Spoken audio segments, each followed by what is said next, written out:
பகவான் ஒளிமுகம் காண அங்கு கற்பக தருவின் நெற்றியில் மலரும்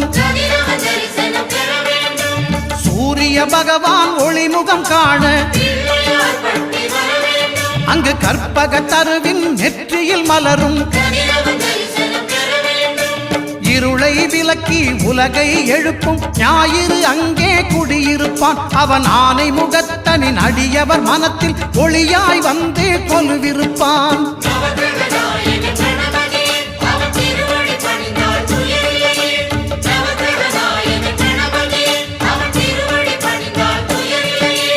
ஒன்பது கோளும் ஒன்றாய் காண